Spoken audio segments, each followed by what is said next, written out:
Halo Bro Bre, kembali lagi bersama gue ABC Movie. Kali ini kita akan ngebahas film yang berjudul Hunter Killer yang dirilis pada tahun 2018 ya Bro Bre. Diadaptasi dari buku novel tahun 2012 berjudul Firing Point oleh Don Kate dan George Wallace. Dibintangi oleh sederet aktor papan atas, juga film ini menyuguhkan visual yang luar biasa epik, terutama pada adegan peperangannya. Oke, sebelum kita ke alur ceritanya Bro Bre, jangan lupa tombol merahnya itu dirubah menjadi warna abu-abu dulu ya Bro Bre. Thank you Bro Bre, terima kasih banyak ya. Tanpa berbasa-basi panjang kali lebar kali tinggi sama dengan luas, kita langsung aja ke alur ceritanya Bro Bre. Let's go! Yeah! Di awal film kita diperlihatkan kapal selam pemburu pembunuh Amerika Los Angeles USS Tampa Bay ditorpedo oleh senjata yang gak dikenal ketika sedang membuntuti kapal selam Rusia kelas Akula Connect di Laut Barents. Sebelum peristiwa itu, kapal selam Connect lebih dulu ditorpedo, sehingga Kapten USS Tampa Bay yang berniat menolongnya terlacak dan ikut ditorpedo oleh pihak yang gak dikenal itu.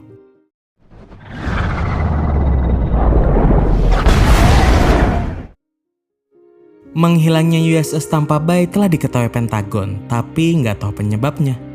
Untuk menyelidikinya, Laksamana Muda John Fix merekomendasikan Laksamana Charles Donegan, kepala staf gabungan, agar mengirim kapal selam pemburu pembunuh lainnya, yaitu kapal selam kelas Virginia, USS Arkansas, di bawah komando Joe Glass yang baru dipromosikan.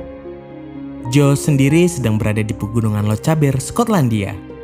Dia yang sedang berburu rusa dijemput langsung menggunakan helikopter marinir US ke kapal selam USS Arkansas di pangkalan angkatan laut Vaslane, Skotlandia. Tanpa banyak buang waktu, dia menyuruh semua awak kapal yang sedang berlibur di Vaslane kembali bekerja lebih cepat. Dan hal itu menyebabkan kru USS Arkansas pada ngegosip atas kepantasan Joe mengkapteni kapal perang ini, karena bukan lulusan perwira dari Akademi Angkatan Laut.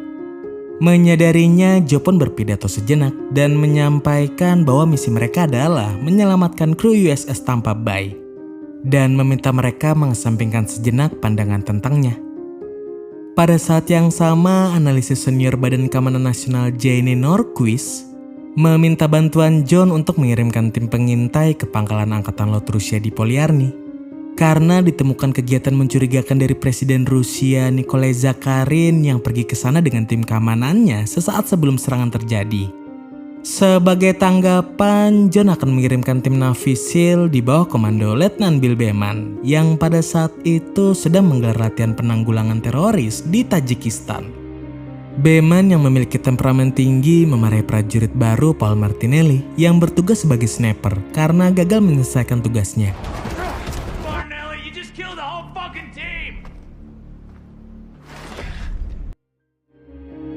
Dan di atas pesawat, Beman memberitahu timnya kalau tugas ini tidak resmi, sehingga jika mereka tertangkap akan dianggap tidak ada.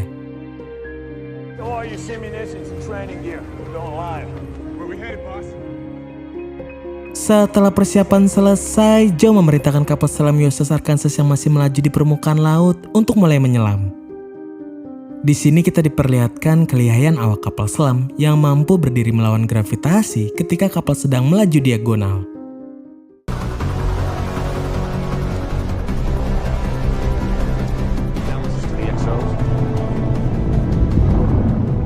Singkat cerita, mereka telah memasuki wilayah perairan Rusia di mana lokasi terakhir USS Tampa Bay diketahui. Alat pemindai pun diluncurkan dan mereka menemukan bangkai USS Tampa Bay yang telah karam bersama seluruh awaknya. Selain itu, diketahui juga kalau USS Tampa Bay diserang dengan torpedo dari atas. Seketika, Joe mengubah status USS Arkansas menjadi siap tempur dan mengabarkan temuannya ke Pentagon. Kemudian petugas sonar menemukan suara dari kapal selam Akula Rusia lainnya, yaitu Volkov yang bersembunyi di bawah gunung es. Dan kita diperlihatkan Volkov menyerang USS Arkansas dengan 2 torpedo. Namun bisa dihindari dengan alat pengalih radar.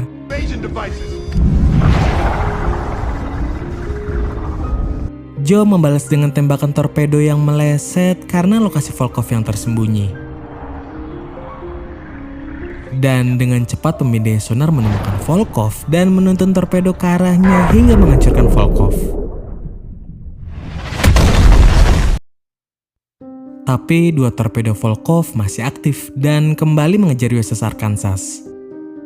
Joe mampu menghindari torpedo itu dengan menjadikan USS Tampa Bay sebagai tameng, biarpun efek ledakannya tetap mengguncang USS Arkansas.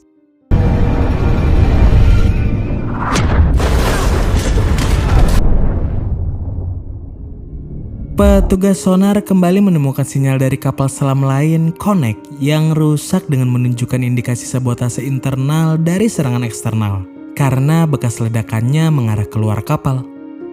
Kemudian malah terjadi perdebatan di antara Kapten Joe yang ingin menyelamatkan awak Connect dengan perwira eksekutif yang menentangnya, karena mengira Connect-lah yang menenggelamkan USS Tampa Bay. Karena Joe yakin ada yang gak beres di militer Rusia, dia tetap mengarahkan kendaraan penyelamat bawah air Mystic. Dengan kuatnya arus bawah samudra, Mystic harus terombang-ambing untuk membuka pintu darurat Connect.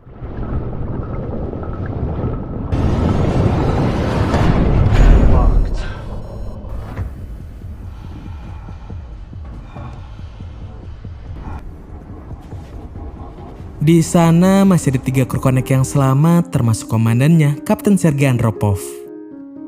Di atas langit Rusia yang sedang bergeluruh, timnya Beman melakukan terjun payung dengan hantaran halilintar. Dan Martinelli yang sempat hilang kendali di udara terluka dalam pendaratannya.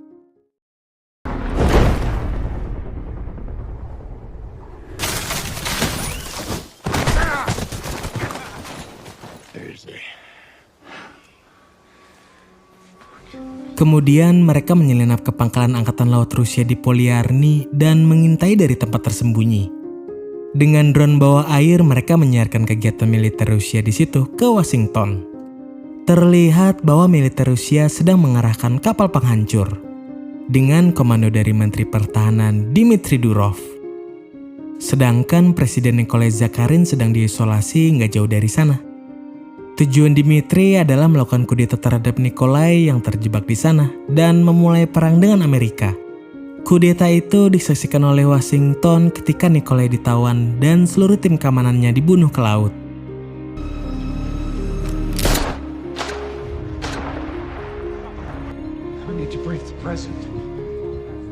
Singkat cerita, dalam rapat darurat dengan Ibu Presiden Amerika Serikat, Charles merekomendasikan persiapan perang. Namun mendapat pertengahan dari Jayne yang dalam analisisnya dapat memicu Perang Dunia Ketiga. Sementara John mengusulkan untuk menyelamatkan Nikolai dengan menugaskan USS Arkansas dan tim Beman. Presiden pun memilih opsi itu dan memberikan komando kepada John untuk misi menyelamatkan Nikolai. Tugas itu telah sampai ke Joe. Karena rute ke pangkalan Polarinya dipenuhi oleh radang ranjau dan radar, dia memujuk Sergei untuk membantu dengan menunjukkan bukti sabotase Connect dan status Dmitry yang sedang mengkudeta Nikolai. Di sisi lain, Dmitry mulai menemukan sinyal dari pasukan Navy SEAL yang sedang bersembunyi di atas anjungan. Salah satu tentara Rusia juga mengeluarkan tembakan spekulasi dari bawah dan mengenai kaki Martinelli.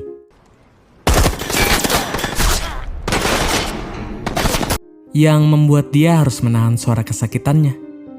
Karena nggak ada respon, tentara Rusia akhirnya meninggalkan tempat itu. Sambil mengobati Martinelli, Beman memberitahu pasukannya tentang misi menyelamatkan Nikolai. Singkat cerita, kapal USS Arkansas mulai melaju ke Polyarny dengan mode siluman sesuai instruksi Joe. Sebelum memasuki wilayah Fjord Murmansk, Sergei memutuskan akan membantu Joe. Awalnya kedatangan Sergei ke pusat kontrol ditentang oleh para kru, tapi sebagai senior marinir Rusia yang tahu betul wilayah perairan di sana, memaksa mereka harus bekerja sama agar terhindar dari ranjau laut dan sensor ultrasonik.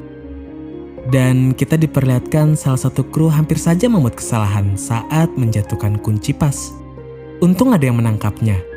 Kemudian Sergei mengarahkan USS Arkansas ke jalur rahasia yang tidak ada di peta militer Amerika guna menghindari ranjau akustik. Jalur itu melewati celah sempit di antara tebing laut.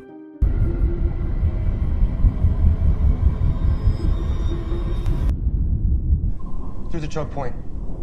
Open seas ahead. Berkat kepercayaan Joe kepada Sergei, mereka pun bisa melewati semua rintangan.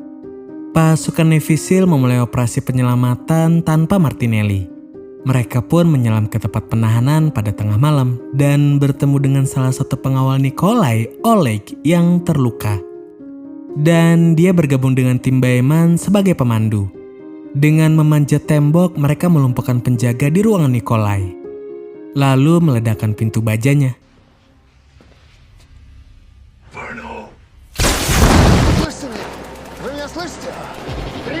Suara ledakan mengundang militer Dimitri dan terjadilah baku tembak di sana. Oleg mengorbankan dirinya untuk menahan militer Dimitri sehingga Nikolai bisa kabur bersama Navy SEAL.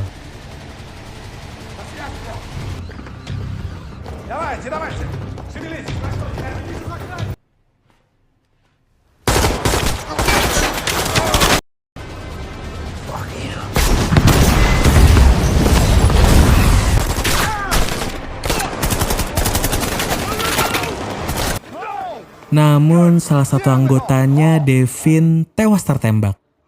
Kendaraan mistik kembali dikerahkan untuk menjemput mereka yang sedang dikejar anak buah Dimitri. Di bawah jembatan menuju hutan, Nikolai terluka dalam serangan sporadis Dimitri.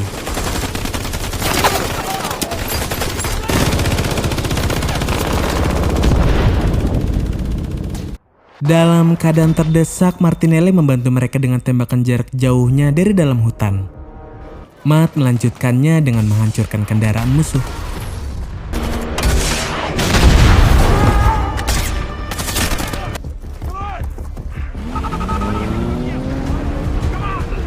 Akhirnya mereka sampai di tempat penjemputan, tapi ditemukan anak buah Dimitri.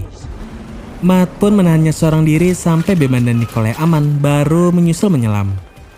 Sayangnya dia tewas tertembak di dalam laut.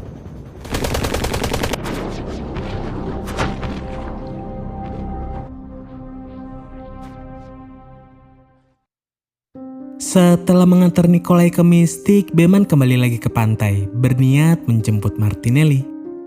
Kaburnya Nikolai membuat murka Dimitri yang langsung mengerahkan kapal penghancurnya, Yevchenko, di mana berhasil mendeteksi Mystic ketika sedang menyatu ke USS Arkansas dengan keadaan bocor akibat tekanan arus dalam yang meningkat dan mengirimi mereka beberapa roket. Setelah Nikolai dan awak Mystic diselamatkan, Joe melepaskan Mystic untuk jadi umpan. Rocket mortar splashes, close range. Collision alarm, lock it down. Close the boats, jettison that thing now. Jettison the Mystic, Captain.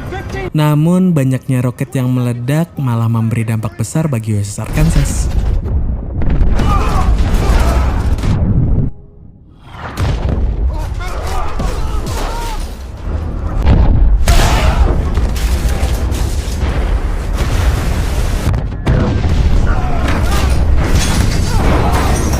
Yevchenko juga kembali menyerang dengan mengirimkan 2 rudal. Yang satu berhasil ditangkal dengan alat pengalih, dan sisanya dikelabui dengan menabrakkan USS Arkansas secara sejajar ke dasar laut berlapis lumpur.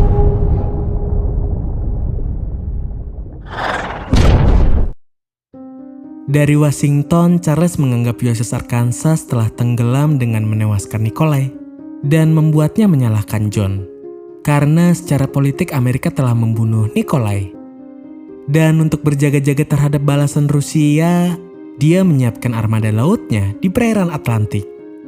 Dimitri juga berasumsi sama mengerahkan armada lautnya untuk memulai perang. Sementara itu, Martinelli sedang diburu tentara Rusia. Dan dalam keadaan terdesak, dia diselamatkan oleh Bayman.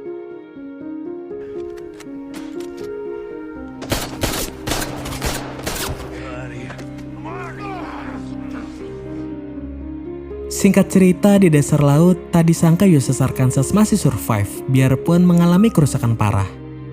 Para kru bekerja ekstra untuk menangani kebocoran dan kebakaran. Yevchenko juga mendeteksi mereka dengan sonar akustik dari teriakan kru USS Arkansas. Kabar buruk lainnya, semua rong torpedo juga rusak, sehingga mereka tidak memiliki senjata. Merasa buntu, Joe menyuruh Sergei melakukan komunikasi dengan awak Yevchenko yang merupakan murid-muridnya untuk menahan serangan.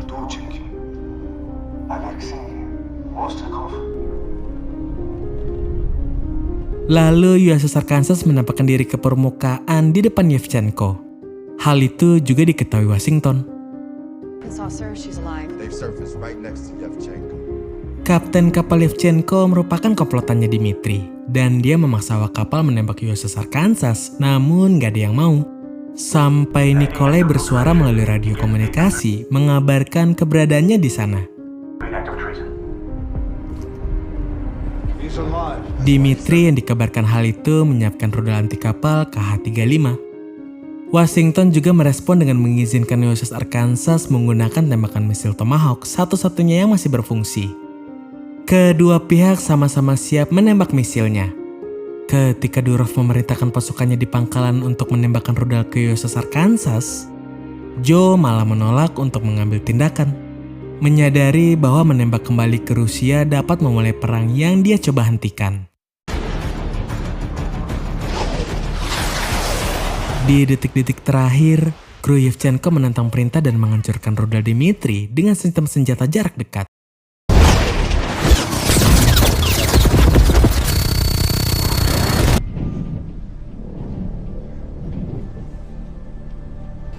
Kemudian Yevchenko menghancurkan markas besar Angkatan Laut Durov dengan misil mereka.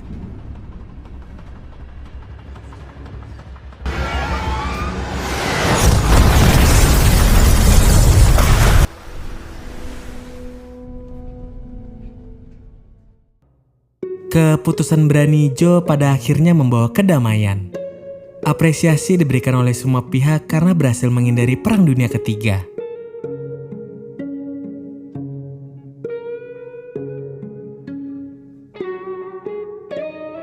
Joe menambatkan USS Arkansas ke pangkalan Angkatan Laut Rusia untuk mengembalikan Nikolai Zakharin dan awak konek yang masih hidup ke negara mereka. Lalu mereka menjemput Beman dan Martinelli. Kedua kapten itu saling bertukar pikiran bahwa kejadian gila yang barusan mereka alami tidak bisa mereka ceritakan ke anak cucunya kelak. Kemudian Joe mengajak Beman memasuki USS Arkansas, kapal selam hunter killer yang begitu ditakuti dunia bawah laut, dan melakukan perjalanan kembali ke Amerika Serikat dengan pengawalan Angkatan Laut Rusia. Tomat. Gimana menurut kalian tentang film ini bro bre? Menegangkan dan melemaskan ora?